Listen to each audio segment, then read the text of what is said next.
I'm Dr. Sangeeta Jain from Vriddhi Fertility Center, Vardhaman Hospital, Ambala City.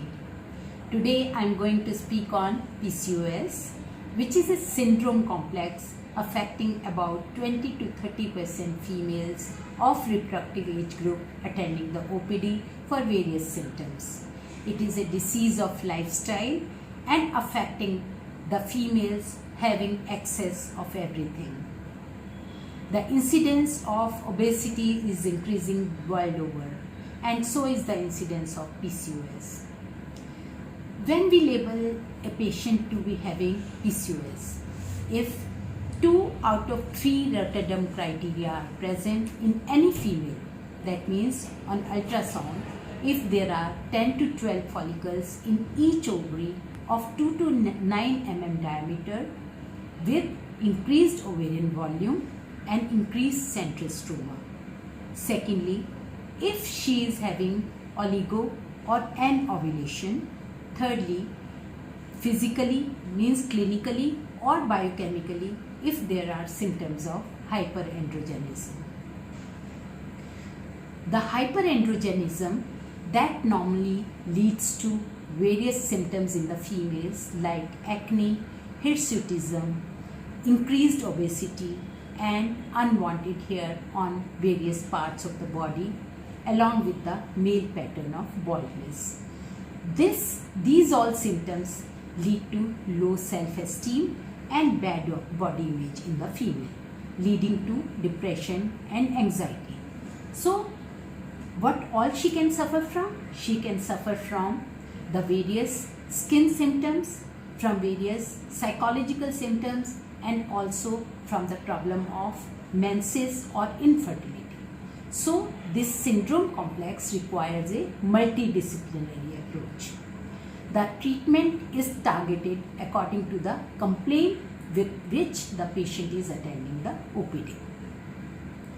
If she is suffering from the various skin symptoms, she is bothered about the various skin symptoms, then along with the gynecologist and endocrinologist, she requires the services of a skin specialist.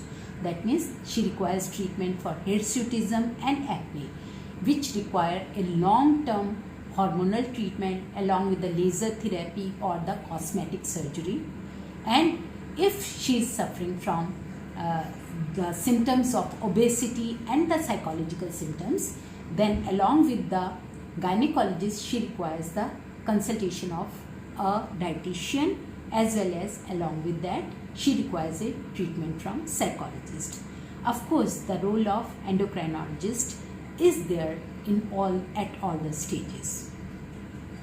The various symptoms they appear in these females are basically because of the genetics and also because of her lifestyle. She suffers from increased androgens and is having high levels of insulin.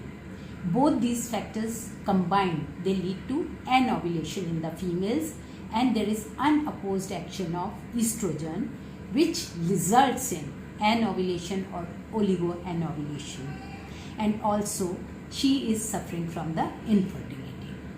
So if she is having menstrual irregularity, that too in the form of long periods or heavy menses or irregular menses, the hormonal treatment does the best. But in all the females, it is found that if she is suffering from obesity, the 5 to 10% of the weight loss is the most important.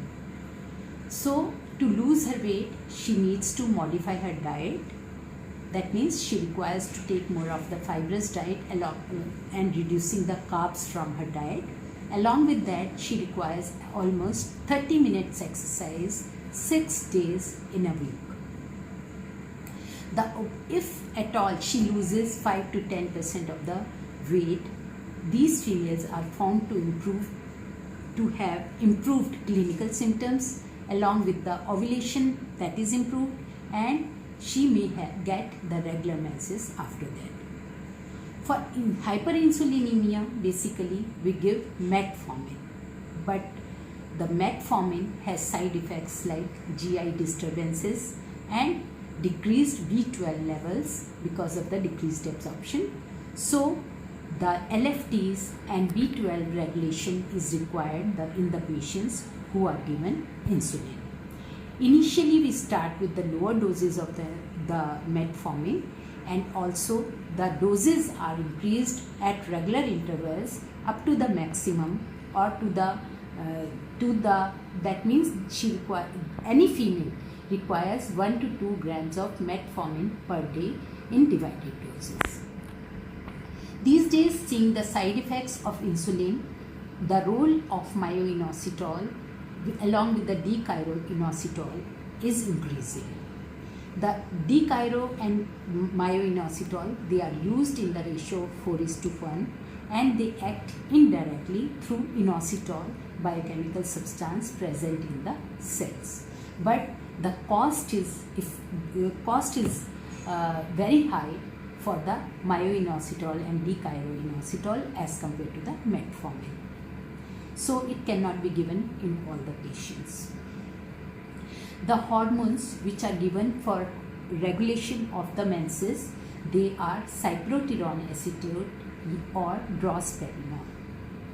These are given on the long-term basis because the patients, they respond very late because of the genetics and the symptoms like hirsutism and acne. They respond very late in these patients. So treatment can be given up to 1 year or 2 years or even longer in these patients.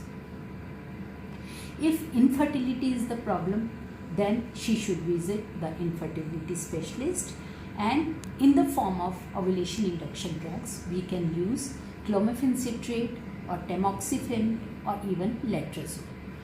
The letrozole outweighs as compared to the clomiphene citrate because that gives the unifollicular development in these females. If the female doesn't respond with the oral ovulation induction drugs, then gonadotrophins could be added, but they should be given under the guidance of the infertility specialist or any specialist who is master in gonadotrophin use. Because the gonadotrophin use can lead to OHSS in these patients, and it can be a life-threatening problem. The PCOS does not just finish with the menstrual irregularity or with the infertility. It goes along with it increases with the life of the female. In the later years, that means once the female crosses her fertility age and is nearing the menopausal age, she starts having the symptoms of cardiovascular diseases, or she starts having the type 2 diabetes, or can be suffering from the metabolic syndrome. So in the later age, she requires the services of physician along with the endocrinologist, because the high insulin level, they lead to the metabolic syndrome in these females. And also the unopposed action of estrogen, if she is not taken hormonal treatment properly in her in her fertility age, then she can have endometrial hyperplasia and later on can suffer from endometrial cancers. So these females, they require the treatment or should be under the guidance of a physician and endocrinologist throughout her life. Otherwise, she can have long-term consequences which can be threatening to her life. Thank you so much.